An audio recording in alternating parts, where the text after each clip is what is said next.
Zombie apocalypse.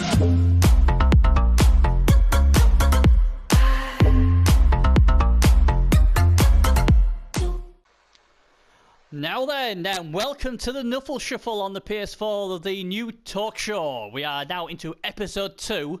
Last week we had the champ, Gimlick Swede, on with us. This week we've got the mystic, the guy who'll tell you who's going to win this season's Bloodbowl and become the new champion, Teddytom, aka Mystic Teg.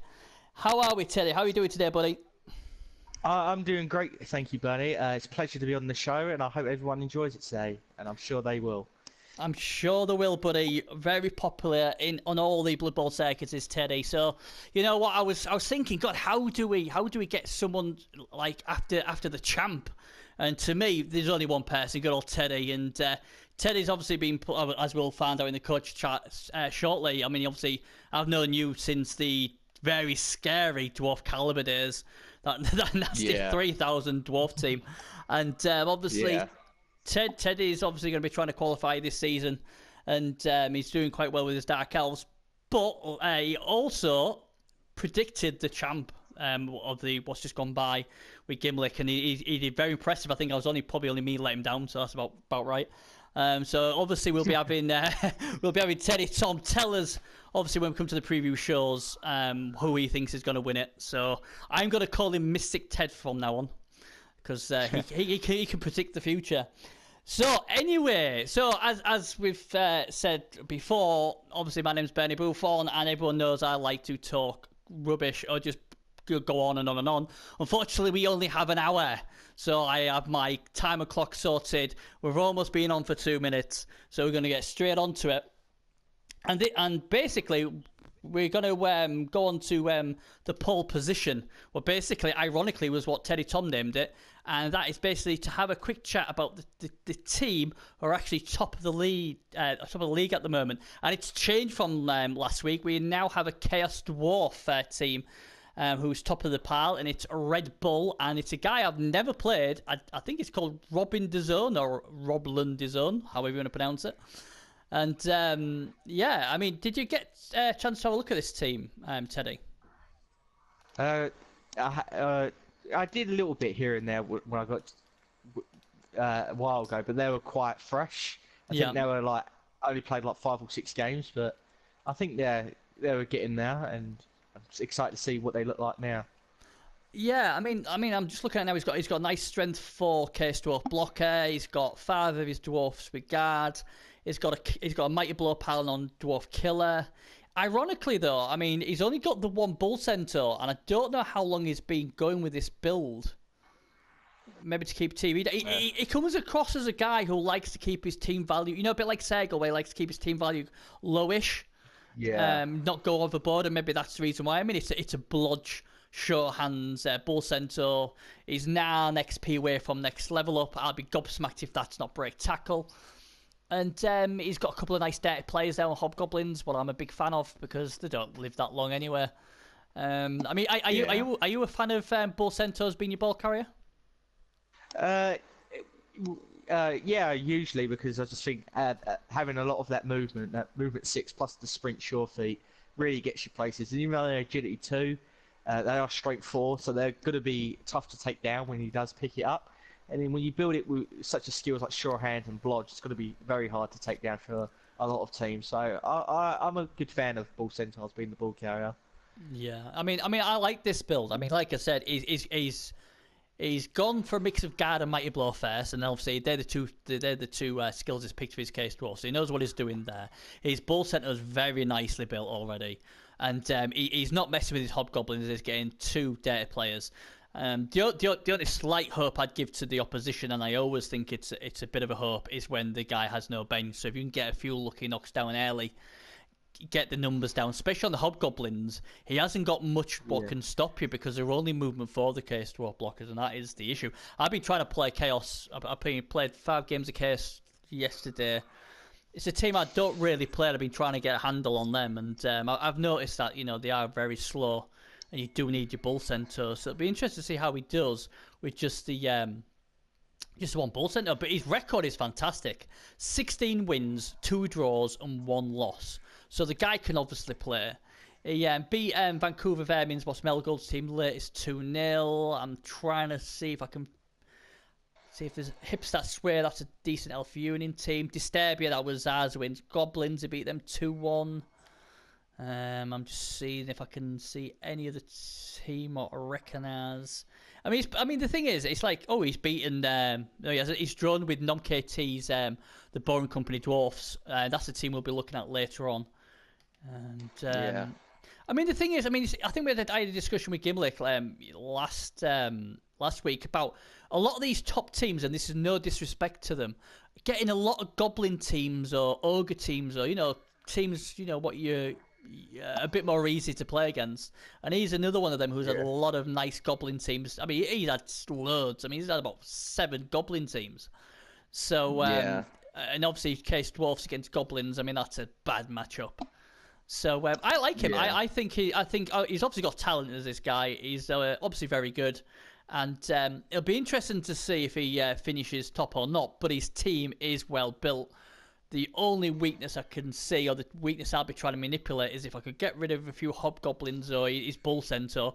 There's no speed on there, and teams like Wood Elves and that and Skaven should be able to manipulate it around him. The problem is he's not been playing them fast teams. He's been playing like the slower teams, who are obviously more well suited to the Bull Centaurs and obviously the Dwarfs. Slow bashy teams or the stunty teams. Yeah, so that's the only thing I'd like to see is him play like some of these topper teams like the Wood Elves and do you know what I mean, the High Elves, something with a bit more speed and see how he handles them. I'm not saying he can't. I just like him to see him play a bit more than just Goblins all the time. Yeah. So anything you want to add on that, Teddy? Well, you have mentioned he hasn't got a bench, but he does have 2 players with dirty players. So if he gets caught fouling, then that certainly doesn't help his players' odds as well. Very good point, Teddy. Very good point. Yeah, that is the other point as well, isn't it? And he's got 150k in the bank as well, so it's not like he hasn't got any cash. So I think it just smacks. I could be wrong, and I apologise to Rob if I'm wrong, but it just smacks to me. He's one of these who's very conscious about his TV value. He doesn't want it going out of control. And this team is really nicely built for 14-10. And I like to say, I've never played the guy, so I haven't got any sort of like inside info on him.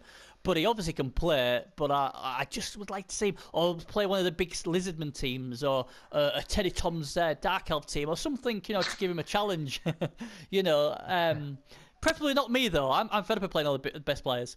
But it should be good. It should be good. So anyway, we'll move on from that. Now then, one thing I'd like to start doing in the talk show is try to get a shout out to some of these private leagues.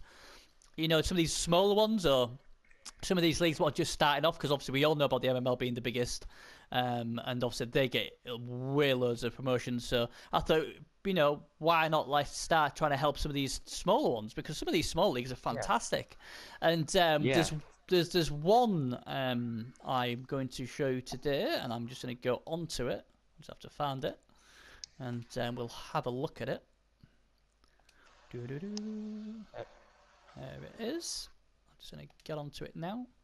It's called the Oceania BBL, or the Oceania Bloodbowl League. The boss is Colombian Bam Bam 6. And now I know this guy from the MML days, a really top bloke, really nice guy. And he's got a few good admins with him as well. He's got Gifted Covey and Blake Not 666. There is other big players who play in that league: Shake Tumbleweed, Balwin, and Brogdinetti as well. And it's basically, Teddy, I don't know if you've actually looked into this, but it's basically they recruit for the Australian, New Zealand, Hong Kong time zone.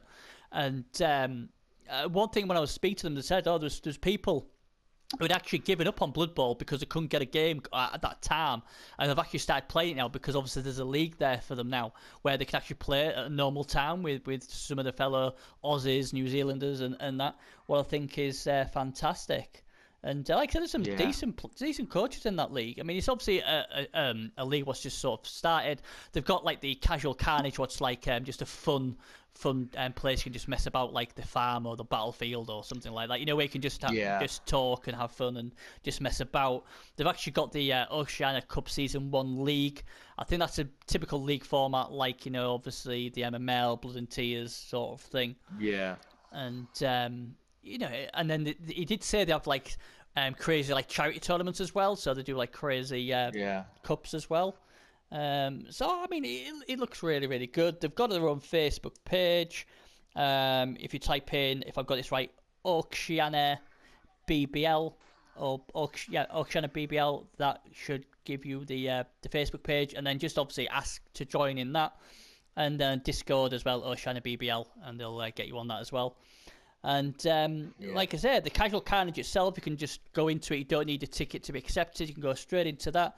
But I do believe if you have a word with Colombian Bam Bam, he'll get you into their chat. 'Cause I'm sure they'll have a PS4 chat on there as well.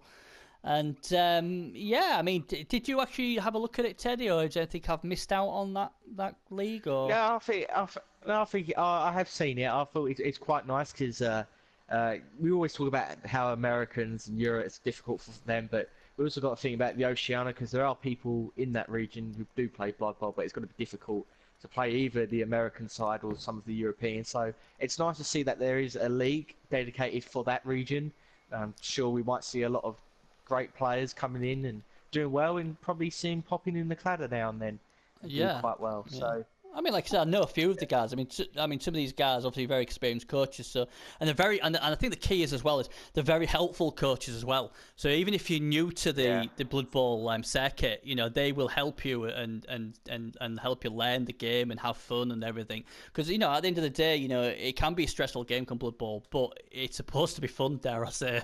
And these guys, I mean, I've had so many laughs with Gifted Covey.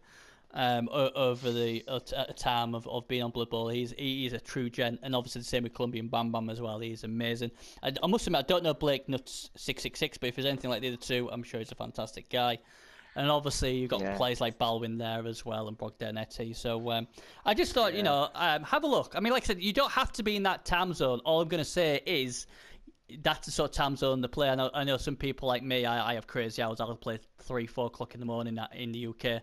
So, you know, I think anyone's more than welcome. Just remember you will be playing their time zone, because it is, you know, the Oceania time zone.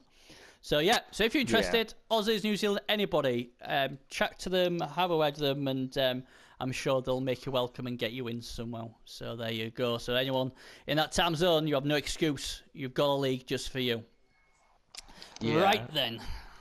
Anything else, Ted, before we get on to the next part of the show? I just think it's great to see like that region getting highlighted, and nice to see some up and coming coaches, and just don't feel, and it's going to be great for like the publicity, I should say. Yeah. I mean, like I said, if anyone has any problems or they can't find it, you know, feel free to message me or leave a comment on YouTube, and I'll get back to you. But you know, honestly, the guys are top bloke. I know them. I know most of them, and they are so helpful and so nice. And you know, it is a great community and a great bunch. And although they're smallish at the moment, you know, the more they get, the bigger they'll get. And obviously, they're always having games. So yeah, it's not dead or anything. So if you want a game, there'll be someone there and them time zones to play you. So there we go. Yeah. Right. We all got to start somewhere. We do. That's it. I mean, that's it. Even the bigger leagues like the MML, Blood and Tears, they had to start from the beginning. You know, they did just automatically get 300 players or whatever. So, you know, and it's just good. Like you said, it's great to have that time zone catered for now by some experienced, fun coaches. So, all good. And I hope they grow and get stronger and stronger, because we need that side of the world to embrace Blood Bowl and get playing. And hopefully, like you say, we'll see some of them in the Sea Ladder as well, because that would be fantastic. Right, we're gonna have to move on, because we're 15 minutes into the hour program, and we've still got loads of stuff to do.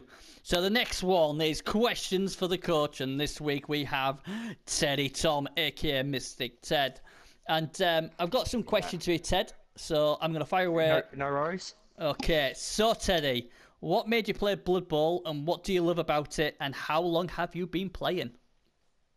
Uh, uh, I got into Blood Bowl a couple of years ago because a couple of like big YouTubers, I guess at the time, not like PewDiePie, but some of them were like the Angry Joe Show and like Total Biscuit. Some of those YouTubers, they started a Blood Bowl tournament, and then I just came across one of the videos one day, and I thought, well, looks like a very interesting and fun game.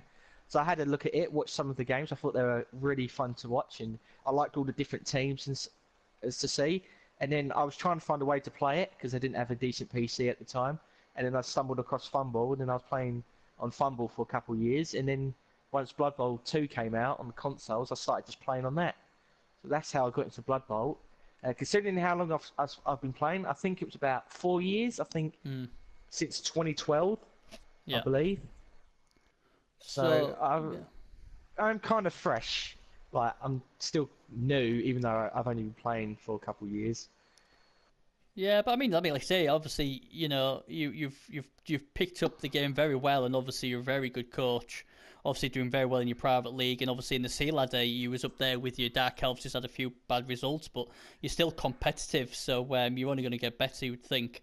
You know, so that's pretty good. And like I said, this is it. This is all about like I said, people stumble across on YouTube and stuff like that, see it, and then oh yeah, I'll have a bit of that. And that's why I think a lot of people should promote the game as best they can, especially on the consoles, because obviously on the PC it's a lot, even though it's still a niche game, it's a lot bigger community. So obviously for PS4 and the Xbox community, it's important we get this out and get people in, show them that it's a really fun game, you know. And one good thing that I think about the PS4 community and the Xbox community is they're both very laid back, always helpful. Now, I'm not saying PC isn't like that, but you know, for console players, it's a bit different because, like I say, a lot of games I played, like the Rainbow Six and all that, can be quite aggressive on the consoles. Yeah. But with Blood Bowl, it's everyone's just pretty casual. Yeah, it's very few people I've had a problem with, and like I said, they're really, really good community. So, talking about the playoffs, what's your best chance of making the playoffs, and are you confident making them? Well, at the moment, I'd say I got a good chance because I think I'm one of the only Dark Elf players actually currently in the ladder, and I'm currently 13th, so I'm doing something right at least. And to say if I'm pretty confident, I would say yes, but you never know with Blood Bowl. We could get a surprise late entrant climbing with Dark Elves and overtaking me. So at the moment, it's looking comfortable, but I'm not going to rest yet because you never know. That's the cruel thing about Blood Bowl. It takes 1-2 bad games, and that can just wreck your season. But like I said, the good thing is, I mean, obviously, the great thing for you is there's not really any pressure on you, and that's the best position to be in, because if you look at the lizards, there's loads of lizards fighting it out, and I think Case Dwarfs has a few teams trying to get up there as well, and then you got the dwarf teams as well scrapping. But it looks like at the moment, dare I say, the Dark Elves, you're in a good position. You're 13th, and like I say, you're not getting any pressure on what makes it best for you. So if you can get a few more wins in there, people might just look at Dark Elves and say, you know what, Teddy's a great coach. I ain't going to bother trying to go past him. And, you know, you might just get a nice, easy, you know, pressure-free Sea Ladder, was always good. But yeah. But I'm open to a challenge. Like, I'm not the type of coach who would be like, oh, yeah, no one can challenge me. Like, if you want to go for it, just go for it. And I try my best to stop you. But wherever the case, I just hope, like, wherever's the best. If I don't qualify, I don't qualify. Yeah, and that's great way of looking at it. And I know you were saying to me, Bernie, get Dark Elves, come and give us a challenge, sort of thing. And so yeah, absolutely. So yeah, I think you'll be there or thereabouts, definitely. And the way it is at the moment, it looks, dare I say, without jinxing it or cursing it, shall we say, you look good for the playoffs. Right. Yeah, I just hope my witch elves survive. That's all. Well, that's it, isn't it? That's it. I mean, like I said, my team there in 7th, I've just about given up on them. They've obviously been wrecked, but that's what it is, isn't it? It's all right actually qualifying, but it's having a team left so you can actually do something in the playoffs. That's the problem. But hey ho. Yeah, I think I've gone through like 4 or 5 witch elves. Really? Yeah, every 7 though, isn't it? That's the problem. But yeah. But at least you've still got enough time to develop the team, so we've still got plenty of time, so that's always good. Yeah. Right then, what's your favourite race and why, Teddy? My favourite race is Underworld because I I like the mutation access, but I do like the way that they're not focused on killing. They're more focused on just doing crazy shenanigans, so you can run around with 2 heads and big hands, and just do annoying agility stuff. So I had Underworld down as my favourite, and I like the cool little like unique mechanic, I should say, in Animosity. I think it's quite fun to try and play around it, but sometimes it could be a detriment. But I think it's a really cool and fun way to play the team, and it's just a clash of 2 different teams. You've got the rats and the goblins, mash them together, give them 3 mutations, and just see what you can do with them. So that's what I like about them. Just a really fun and unique team that does things a little differently. Yeah, I mean, you say they don't kill stuff, but crikey, I mean, the troll can get claw on his first skill, so he's got mighty blow and claw. Your 2 stone vermin can be absolute killers. But I get what you mean, extra heads and all that sort of stuff. I think it's like they have so many options, don't they? And it's a nice mix of Skaven and goblins. But at the same time, as well as you can do what your stuff, you've got to be careful because most of the team, apart from 3 pieces, are AV7. And a lot of them have got stunties. So, you know, you've got that to worry about. And then, like, say, on Animosity and stuff like that. So I think it's a really good team to mess about with because you can do everything with it. You know, it's not restricted to one path. You can do whatever you want with them. And I must admit, I've not played them yet, but I know Gasselmal, ex-champion of the PS4, his port flash is doing fantastic, and they're in 9th place at the moment. And they have got some serious skills. Yeah, and that's another good thing as well because they get all these crazy skills, but then they also get low TV as well. Because I think he's only like 15,000. He is, 15, yeah. So 1,500. So you're absolutely bang on. And you look at his team, and it's like there's crazy stat ups and crazy like skills he's got. Yeah, that's another good thing as well with Underworld. And I really hope he does his best. He is one of the players that did take a win off, who did take a loss on my Dark Elf. So I wish him all the best of luck, and I like seeing Underworld, so I can't complain about that. No. Yeah, I mean, I must admit, I was quite excited when I saw Gasselmal with Underworld, because, I mean, he's one of those coaches, he's just like a machine, he very rarely loses, and even with Underworld, he's only lost 2. And, you know, I think they'll do pretty well. Now then, which team do you struggle to play and struggle to play against? So in other words, which team do you not like using, and which team do you always seem to struggle against when you're playing? Well, I like using all the teams, but if I had to pick one, I think it would just be Amazons, just because I think they're a bit boring. Just having dodge access is nice, but it's just like, if you're not against dwarves, you usually do quite well, you usually like win, because you just rarely knock your players down. But then when you're against dwarves, it's just like pretty much an automatic loss, because you're always going to get taken down and always get injured. So I'd probably say Amazons, just because I think it's a bit boring and just one-dimensional. I think like the complete opposite of why I like Underworld, because Underworld has a lot of possibilities. I think Amazons is quite limited what you can do. And they've all got the same stat as well. What's crazy, isn't it? They're all the same. All the same stat line. What's a bit boring. So I can get that. I mean, it's a very good point, because like I said, I tried Amazons, I played Skaven, whooped his butt, really enjoyed it. Then I came into Case Dwarfs and it was a splat. And because like I say, you're only strength 3 AB7, you're just onto a whippling, and it's like, some people look at it as a challenge, but it's one of those teams where they'll do so good or so bad, and then obviously the higher TV you go up, the more tackle you come into, and that's when I think they're going to struggle against teams. But Amazon, I don't know. I mean, I wouldn't say they're my worst team, but it's a very valid point what you've said, and I think a lot of people will probably agree with you on that. I mean, which race do you struggle to play against, Teddy? Struggle I play against, well, I'll probably have to say Chaos, because I'm just so used to running into like the high-end TV Chaos race with just all that claw, and just they always just seem to just crush him instantly, and it's just always quite frustrating. And then I just don't know what to do when it's your first turn, you've lost like 3 or 4 players. It's just hard to try and defend for the rest of the game. Well, that's it. Blood Bowl's all about positioning numbers, and if you've only got 5, 6, 7 players on the pitch after about 4 turns, you're in trouble. But like I said, I tried to go non-killy with my Chaos, and people say, "Oh well, Ben, they're in 7th, they're doing really well," but they've been getting their ass kicked by everybody, you know. And this is why I think doing it this way, I can appreciate why Chaos just go, you know what, screw this, I'm just going to do a kill team, because at least then, I can just smash stuff and make me feel better, because as well as my team's done, I've been so frustrated with them because they just don't do the damage, because I built them like that.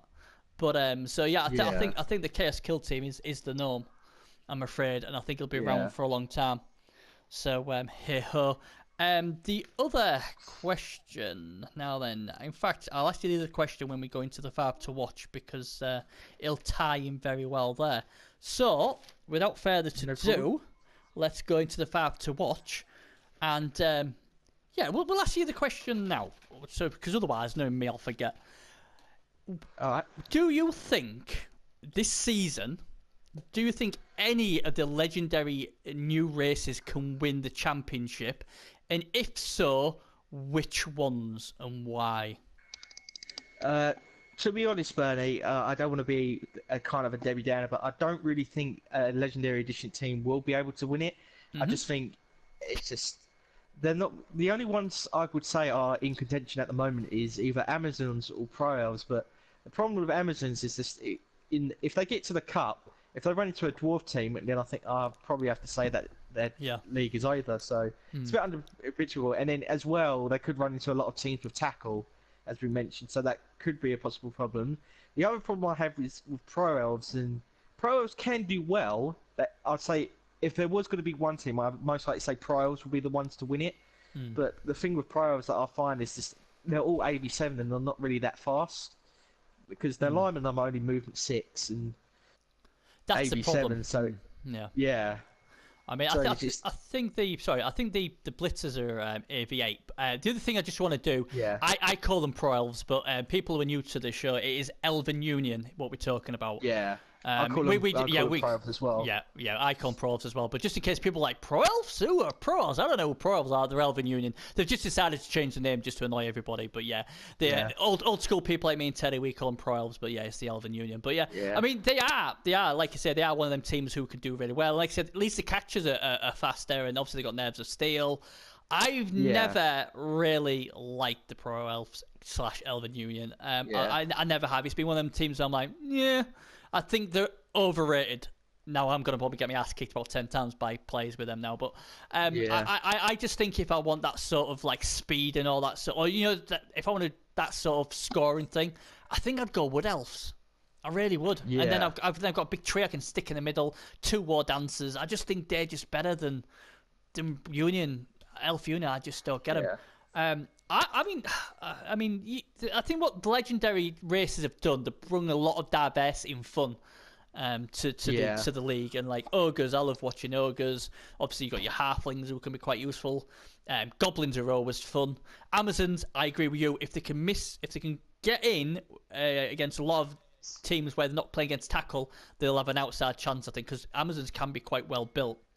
It's pretty much hit and miss for me with Amazons. Yeah, depends who they go against, isn't it? I mean, you could say that with a lot of teams, but I think with Amazons, if they've run into a team with tackle, they're in a lot of trouble, especially if that they've got tackle, might blow, piling on, sort of killer build. That is obviously an issue.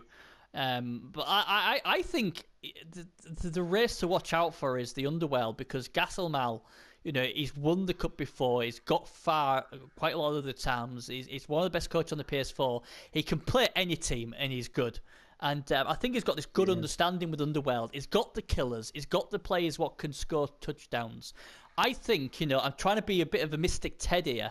I'm trying to say, watch these, because I can see this team, maybe out of all the races, can go well. The other thing I'll say as well is the Kislev Circus. Projecki playing them very well. He's still undefeated, and teams who've played, coaches who've played against him, have said he's a pain in the backside. He's such a good coach. Sorry, Teddy, what were you going to say about them? I was just say Kislev's another team, but I think at the moment they need more SPP. Because at mid TV they're not exactly that great. I think they just need a bit more development, and then if they get that more development, then they're going to come in with more higher TV, and then other teams will get inducements, and it's just going to be quite a struggle for them. And Kislev can do it, but I think they're quite a hard team to play. It's kind of difficult to try and play with them, especially against them as well. If you've never played them before, they can be quite difficult to manage. But Kislev is a strong possibility. To be fair, I see most of the Legendary Edition teams being quite good and getting to the top, but I think the Kislev are just a little bit inconsistent here and there. I just think they could struggle at sometimes, and then do well at others. It's just how I feel about them. Yeah, I mean, like I said, it's great that we've got a team up there, and obviously, like I said, coaches have played against him say the guy knows what he's doing, and when you've got like a agility 4 leaping guys who are all over the place, it's a pain in the backside. Very long legs as well, so passing's not a valid option. Well, you like to think not. Right then, so let's get into the 5 to watch. We've already done, obviously, the pole position with Red Bull. Right then, let's go on to I'll tell you what's interesting. We've got 3 Lisbon teams, and I apologise if I missed any. We've got 146 Renegades, what we spoke about last week, so I won't speak about them this week. We've got the Slim Lizzies, who are in the second sort of playoff spot as a wild card, and then we've got another team what's catching them both, Downer Rocks, who we know the coach very well, Bezo. And let's start off with these. Well, let's start off with Slim Lizzies first, though. I've never played this guy. The coach is called Balding Guy. And I'm just going to get his team up here. I'm trying to think, did we actually watch it? You know what, we could have even actually... just thinking if we went through his team last week. But I'm not sure. I'm not sure, but hell, we'll do it anyway. Here we go then. So I'm going to have a look at his team first. And it's a no-frills team. If you looked at the SE White's team compared to this one, God, this is no frills. I mean, he's got movement 9, like a potential 110 skink. He's got Frenzosaurus with leader. I hate that. I hate leader. I really do. I don't like that at all. He's got Blodgesaurus, a Tacklesaurus, a normal Saurus with block, 2 Saurus without block, and a Crocodile Break Tackle.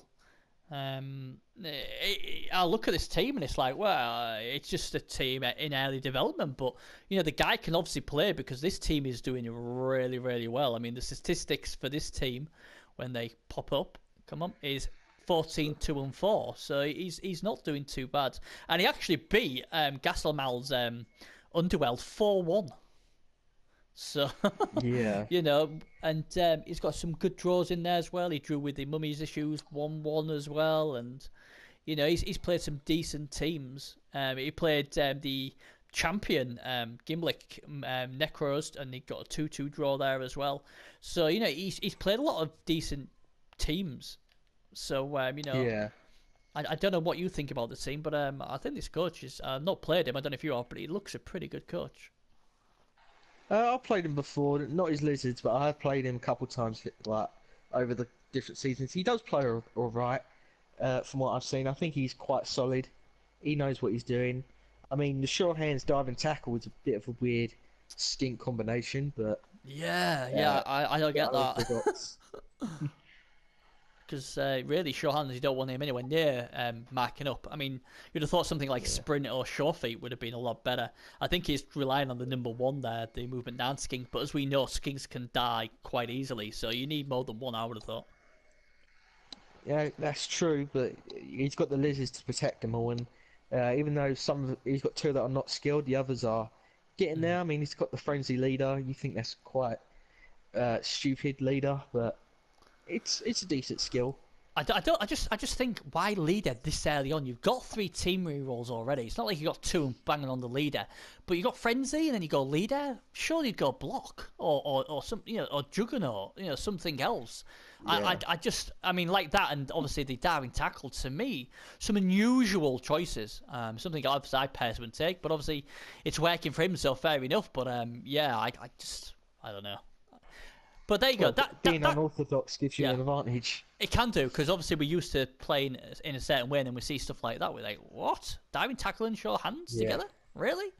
But I mean, like I say, he looks a pretty good coach. His record certainly is fantastic. So, hey-ho. Now, though, let's go to the other Lisbon coach, Bezo, who we both know very well. And that we do know. Yeah, we certainly do. His team's a bit more developed. I don't think it's SE White standard, but again, it's decent. I mean, he's got a Mighty Blow block break tackle guy. I'm glad he's starting to get some break tackle in there. I always moan about it when I don't see break tackle. He's got like I say, he's got 3 block pieces there as well. It's shame his Hardy break tackle Mighty Blow's got only movement 5. That's a shame. He's got a nice couple of blodge skinks though. He likes his diving tackle in there. It's a nice team. It's nice and solid. And the only issue I have with Bezo is if he'll have the time to keep consistently playing in the sea ladder. If that's his weakness, because obviously he's, in my opinion, regarded as one of the best coaches of Lizards on the PS4 quite easily, and he obviously he's had great success in his own private leagues. He's obviously won cup competitions and stuff like that. With what was the Lord of the Bones and Undead charity competition he did or something, he won that as well. So yeah, he won that. The guy's really good, and it's really good. And obviously plugging my own, well, not my own personally, but the league I'm in, Blood and Tears, they've signed him up to come and join in next season as well. So he's a big name in the Bloodbowl circuit, and I wouldn't want to play him. But I hope he gets through. Otherwise, me and you will never hear the last of it, because he's as bad as me for mourning. But that's true. But yeah, it's just as bad as me. Do you think he can do it? I mean, is it a valid concern I have about him not playing enough game time? Because obviously, he does have a very busy job, so that would be my only concern. What do you think? What anything you like about this team? Don't like about this team? Do you think he'll do well? Let me know, Ted. I think he'd do well. I do like the skinks. The skinks he's got a lot of skinks as well, we should add, so that's going to be quite difficult for some teams to manage, because all that movement and having dodge and stunting makes it hard to try to lock them down, and these skinks can get to places, mark up players, and then cause a lot of problems. I mean, he's got 3 pieces with diving tackle, so if he can just mark a couple of players up, then that could definitely cause some problems. Again, especially against teams that are not that agile, we should say, like humans, for example. And when I look on the team's history, he has been playing quite a few good coaches. I mean, he's played against the Nightwings, coached by SHAREfactory, Big F and Cannons, Green Acres, Green Acres, the Kislev team, Flock of Eagles as well, the Elven Union team. Yeah. So he has been playing a lot of good, solid coaches. When I look on his history, he's played Flynn Sorrow's Los Natos. He's played. God, what's that guy called? Kef. Oh God, the amount of time I was bumping into him. He's a great coach. The Walking Dead, that was his team as well. So he is. I mean, a lot of these teams he's played against are bloody hard. Really hard games. Yeah. So he's had to earn it. I mean, really solidly. Go against some of the best on the PS4. So that obviously makes his record, in my opinion, a lot more impressive. But he always carries this chip on his shoulder where he doesn't get the respect he thinks a coach of his ability should get, and my opinion, my thing to say to Bezo is, Bezo, people are now starting to listen and starting to basically understand you are the real deal. To get the overall respect of the PS4 community, you've got to go in the sea ladder and get it done big, and that's what he's trying to do. My only worry is, like I said to you, is he going to play enough games? That's the only issue. But he's going well. He's moving up the right way, so hopefully he'll do well. So hey ho. Right then, let's quickly have a look at the champs team, because good old Gimlick, and he's back with his Necro again. So apparently they've been doing pretty well. Oh my word, 2020. He did say he's probably got a bit of TV bloat he needs to get rid of, and he said he's going to get rid of a zombie. But this team is going way out of control TV value wise. But boy, what a team it is!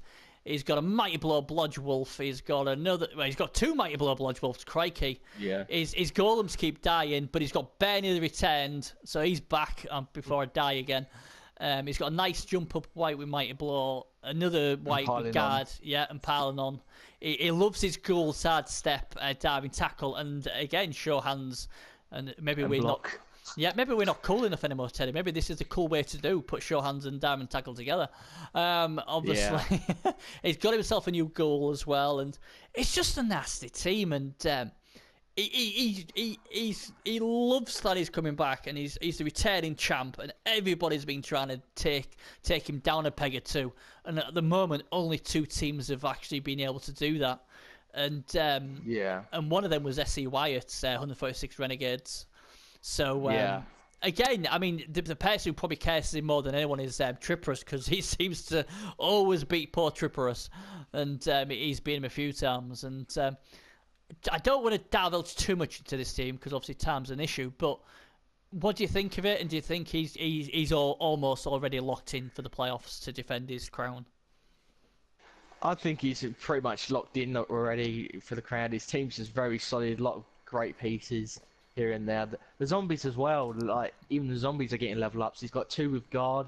He's got a dirty player Russell piece. He's got a Russell Fen piece. It's just a lot of his lineup is just pretty solid, and they all getting developed. Probably the fresh guns and ghoul were probably the only weakness I could see, but even then, the rest of the team can back him up and protect him quite well. So it's a very solid team from Gimlick, and I can definitely see him solidifying his spot as Necro. He does love his Necro. Yeah, he does. I mean, like I say, that goal I think is a new goal, and I know he's been losing golems left, right, and centre. So that's the issue. Are they not that developed? Now then, the next team I want to go on to is a team I'm really excited about. Shagrath, he said in the Alumni chat, I'm going vampires. I don't care what anyone else thinks. I want the challenge. I think they're good, and I can't wait to play them. And boy, has this guy played them well. And he has took some big scalps on the way for his 10 wins, 4 draws, 4 losses. He has been impressive. He beat SEY at Lizard's latest 2-0. He is now getting there. Dino Rocks, no problem. Took care of him 2-0 as well. He has got some big wins on his thing. Lesnaz Corruptibles, off the top of my head, I can't remember which coach that is, but I know it's one of the top coaches. And he beat him as well. Oh, he's beat so many good coaches. Really has with these vampires. And I know for a fact he's a fantastic coach, and to see him doing it with vampires is fantastic. I was talking about Underworld having a chance to maybe win the big thing. I wouldn't put it past Shagrath as well. He's such a good coach, and he's got a Movement 8 vampire with Blodge. That's a nice piece. He's got Conrad the Palanon killing vampire, and they're getting there. They're absolutely getting there, and they're only going to get better. And I don't know. What do you think? What do you think about it? I think that they're doing all right. What do you think? The vamps are always very slow. Just the vampire pieces themselves are great. Just having access to practically all the skills necessary for them to become great players. He's got a great movement 8 piece, as we've mentioned. A great kiddie piece with vamps. You always want that one kiddie piece on a vampire team just to lay in some damage, because you're gonna eventually lose some thralls here and there. The only problem I had is he's only got 12. I would like to see him get maybe 1 or 2 more thralls just to survive the bloodlust. And none of his vampires have got pro either, and pro is useful to try and get rid of the bloodlust happening or prevent the bloodlust thrall.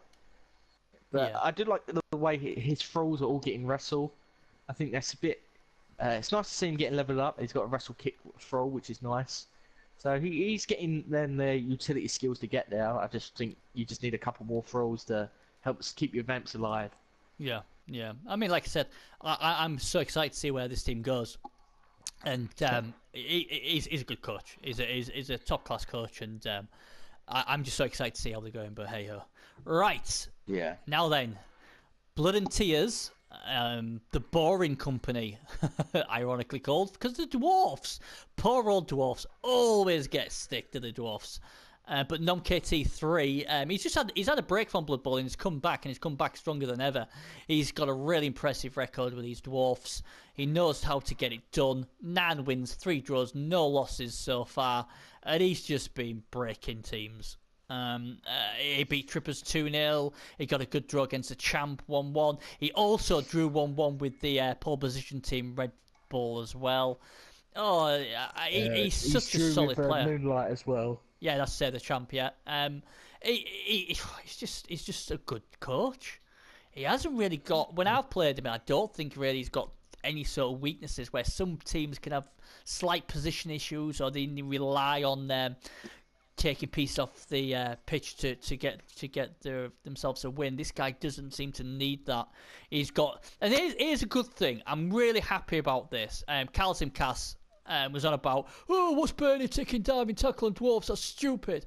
Well, look at that. Nom KT, one of the best dwarf coaches. Guess what? 2 diving tackles on there. We know dwarfs. We know what we're doing, Cass. There you go. 2 diamond tackle. It's a fantastic skill. People either forget you've got it and try and dodge out the way, or 2, they just stand there and you just beat the living daylights out of them. I love it. I love the skill, and I just think it's something different. Yes, you can go dodge and go blodge stand firm, but I think it doesn't hurt having a couple of diamond tackle dwarf pieces on there, especially when you're against wood elves and the Namdi Pambi agility 4 pieces. I think it's just a good thing to have. He's got a nice strength 4 troll slayer. You know, he's got a really good runner. Was movement 7, agility 4 there was good. His blitzers have both got guard.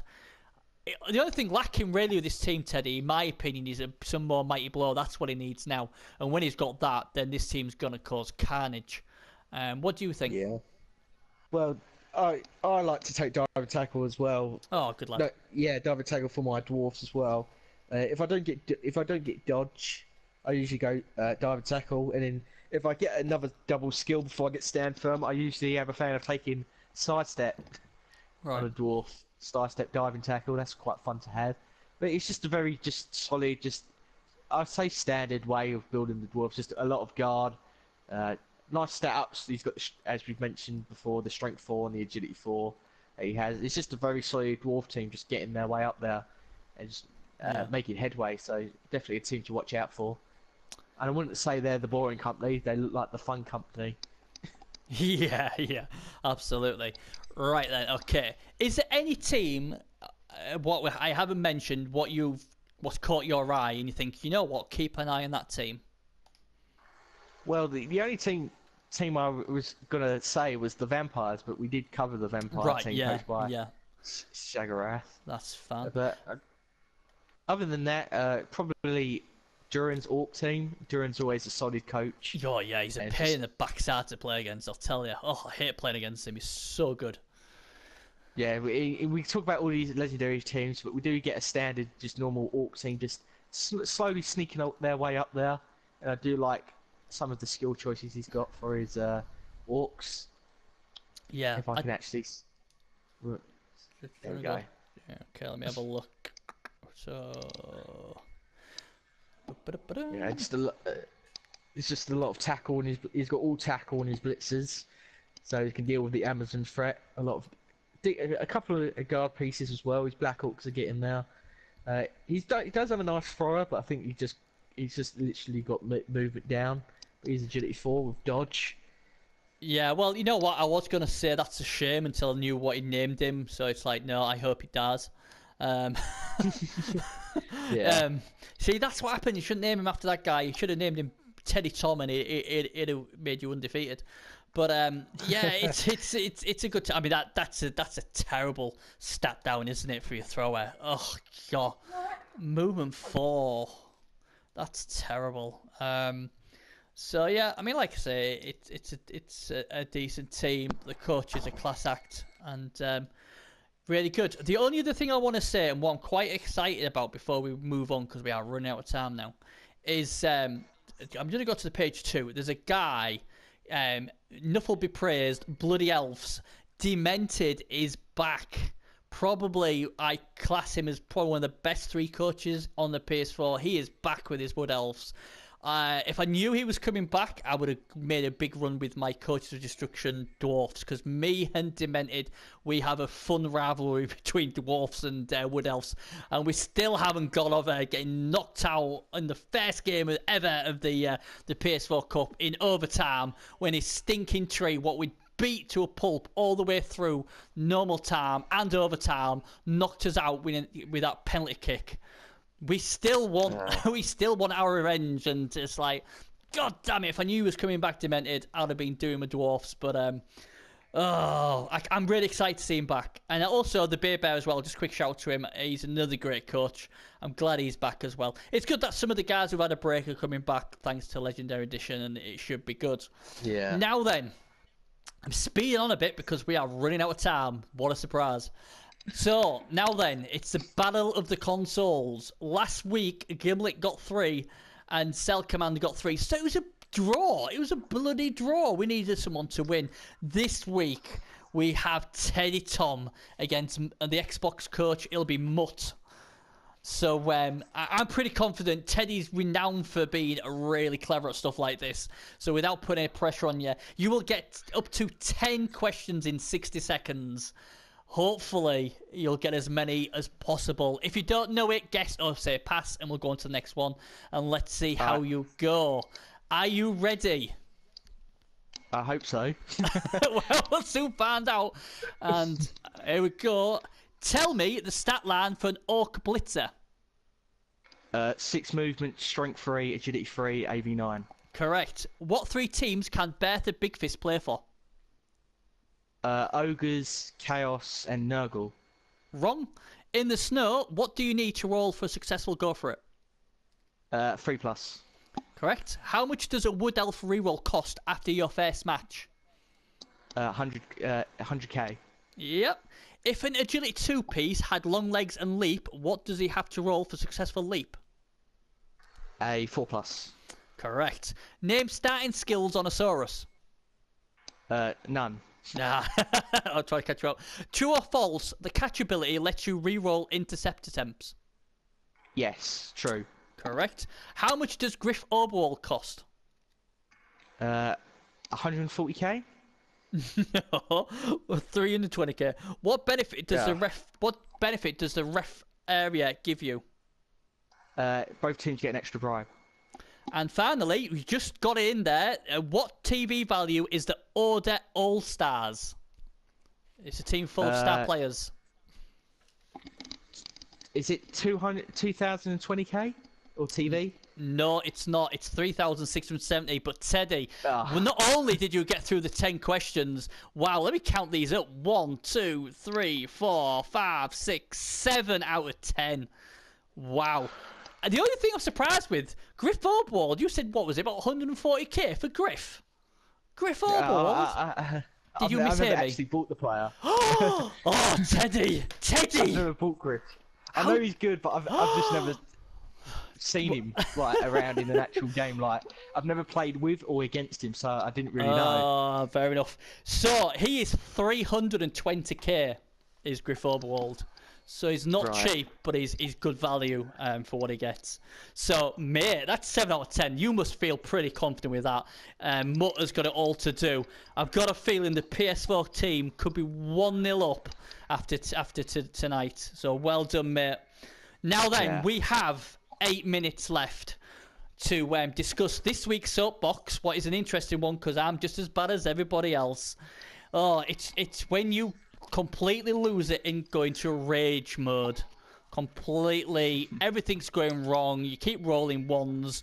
Your opponent's doing 6+ passes and getting them all done. He's knocking and injuring all your players. You can't do nothing.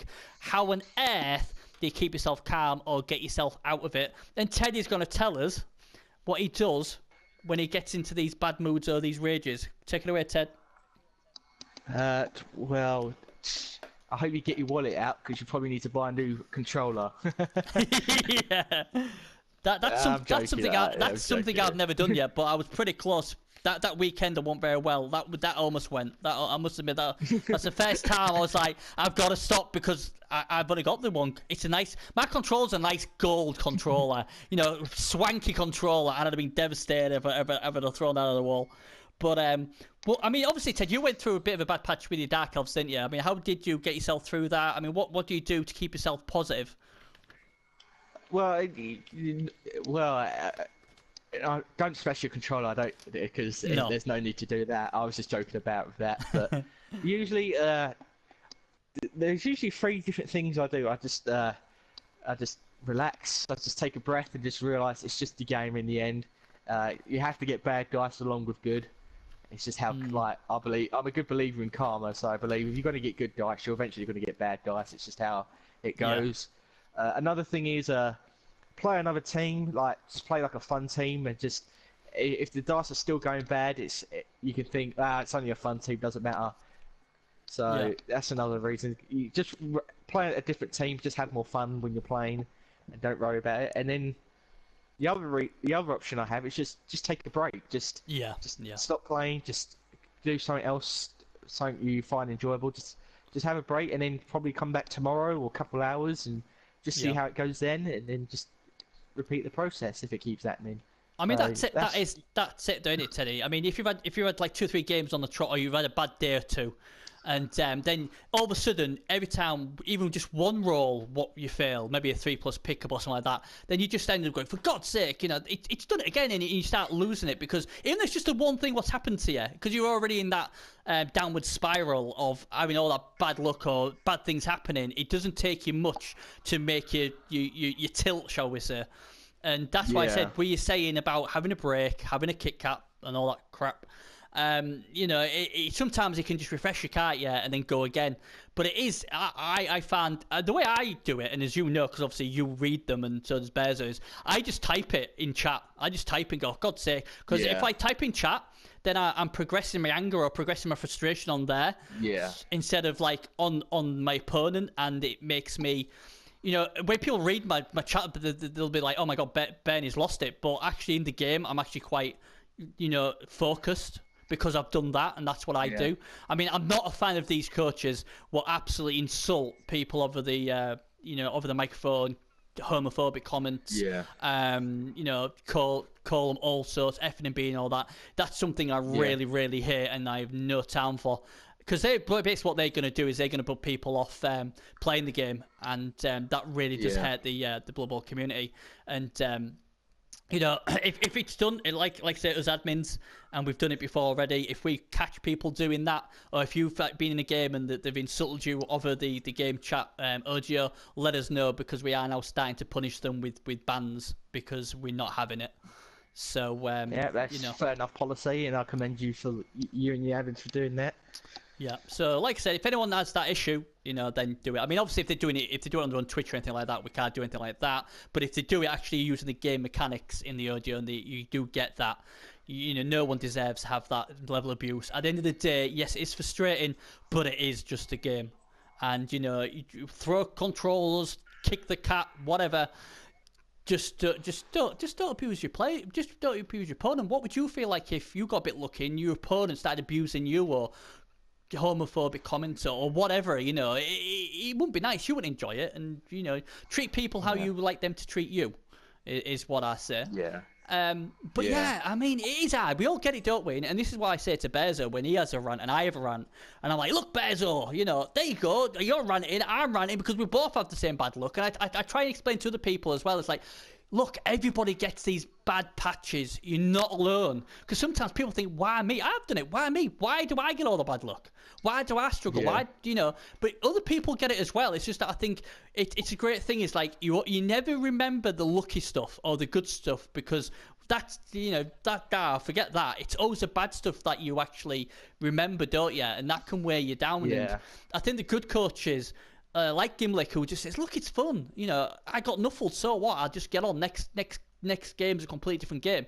And that's why I think he was good as he is, and that's why he's the champ, because I've seen him have some Nuffling games, and I'm like, oh my God, I won't be happy. And he's like, don't worry about it. I've just played for fun. And I wish I could be like that, because nothing phases him. And I think that's the reason why he came in last season, took the championship, and already he's started off on like house on fire. But there you go. But I usually moan like after a game, after I play, because usually I do get annoyed like during the game, but I mostly keep focused and just carry on playing. But then afterwards I just think, I just look back and like, wait a minute, I failed this, you did this. It's just like, it's a bit ridiculous. But during the game I just keep focused. I think that's what it is. I mean, that's what I do. I'll either try. I use my headphones on with music on. The negative to that is obviously I don't get to hear the clock warning me there's only like 5 seconds left. But I just think I just feel a lot more comfortable chilling to music. I can be a bit more loose playing it, but I just feel like I'm a lot better when I do that. But there we go. We are done, Ted. We are done. I'm down to 1 minute and 15 seconds. So. A lot of fun as always when I'm on with you, Teddy. I'm sure we'll get you on again because you are loved by the community, and unlike me, you talk sense. So it's always good to have someone. Happy to come again. I'm more happy to come again, and I'm glad everyone enjoyed it, and because I certainly did. Yeah. And it's great to see you doing the show, and thank you for putting all this effort in. Thanks. That's as well. Yeah, I mean that's it. I mean that's what we do it for. Like the consoles need their own love, I think, and that's what we're going to be doing. So yeah, I mean next week's show will be probably on a Sunday again, hopefully.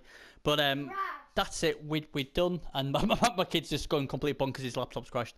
Hey ho, live TV. What can you say? So anyway, that's me done. Thanks again, Teddy, for joining us. We'll see you next week. And I've got a feeling that Teddy may have given the PS4 team a 1-0 lead in the Balder consoles. So that's enough. That's the Nuffle Shuffle done. I'm sorry, Ted. We got 15 seconds. I've got to go. We're going. We'll see you next week. Cheers, Teddy. Bye-bye, guys. Thanks, man. See ya. See ya.